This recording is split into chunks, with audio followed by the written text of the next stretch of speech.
And only if the comprehensive principles of the respect over its sovereignty, independence, unity, and territorial integrity is followed. And the future of Syria must be defined by Syrians themselves without any external interference with any models imposed on them by someone else. And we agreed with the Turkish and Iranian counterparts to continue regular international expert consultations on Syria under aegis of Astana-format. During such consultations, along with our delegations of our three countries, Syrian parties also take part. The government and opposition observer states, which is Jordan, Iraq, Lebanon, and also representatives of the UN. In particular, we have agreed that the next 19th consultation round will take place before the end of the year.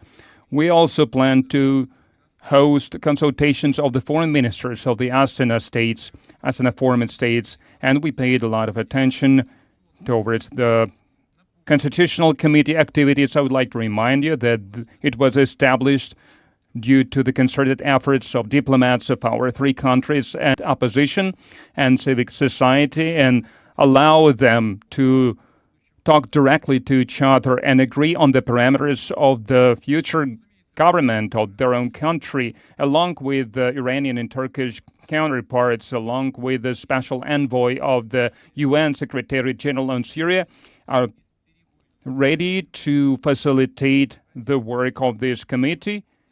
And the Astana-format will continue to play a leading role in the Syrian settlement. At this meeting, we talked about counter-terrorist efforts in Syria. Thanks to the efficient cooperation of our three countries, terrorist threat and level of violence in the Syrian Arab Republic in the recent years has been decreasing. We have eliminated the bulk of forces of ISIS and other groups that reign supreme in this country. We returned the majority of the lands of the country under government control. Participants of the summit supported efforts to counter terrorism in any manifestation until it will be eliminated in Syria and neighboring countries. We will continue to monitor closely using by external forces militants in Syria to follow their own selfish geopolitical goals, both in the Middle East and outside Middle East as well. This is the context we discussed difficult situation in the northeast of Syria, beyond the Euphrates River, where a number of countries are supporting attempts and violation of the sovereignty of the Syrian state to keep a legitimate military presence. And Russia has reiterated its principled position to bring back Trans-Euphrates under the control of the legitimate government of Syria. When we considered the humanitarian issues and assistance to the Syrian people, we came from the assumption that this aid should be provided in strict accordance with the UN Charter and international law. We must help everyone with no exemptions to go back to normal lives.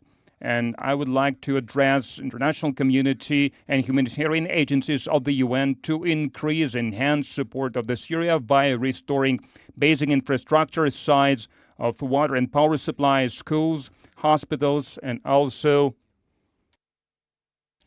demining projects. The success in achieving these goals will create conditions for voluntary returning of refugees and internally displaced persons to their homes. Ladies and gentlemen, during our stay in Iran, of Russian delegation and myself personally, we have held useful bilateral meetings when we met the supreme leader of Iran, Ayatollah Khamenei. We talked about Russian-Iranian bilateral relations, and we both reiterated our adherence to the future comprehensive development and good neighborly and mutually beneficial cooperation. We have expressed willingness to work together to resolve urgent regional and international issues. When I talked to President of Iran, Raisi, we talked about concrete aspects of cooperation in politics and economy. We paid special attention to consolidation of cooperation in energy, industry, and transport areas.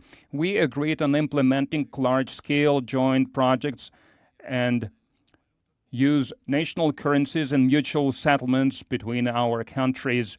As for the situation around the Joint Comprehensive Plan of Action on the Iranian nuclear program, our representatives are in permanent contact. We deem it important to continue every effort to preserve the nuclear deal and to create all conditions to implement it under the resolution of the Security Council of the UN. And we deem it necessary, if the comprehensive plan is resumed, all its signatories should have equal rights for developing cooperation in any area without any discrimination.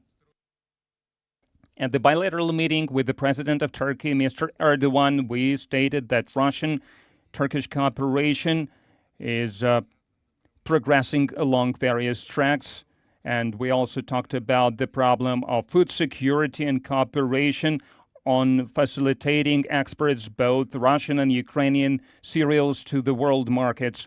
And we have expressed satisfaction with the meeting that took place on July 13th in Istanbul. And in conclusion, I would like to express one more my gratitude to Turkish and Iranian counterparts for comprehensive and fruitful negotiations, and I would like to thank Mr. Raisi for their hospitality and organization of this summit. I'm positive that the decisions made at this summit will promote peace and stability both in Syria and in the region as a whole. And keeping in mind that the next summit of the Astana-format should take place in our country, I invited our Turkish and Iranian friends to visit Russia. Thank you for your attention.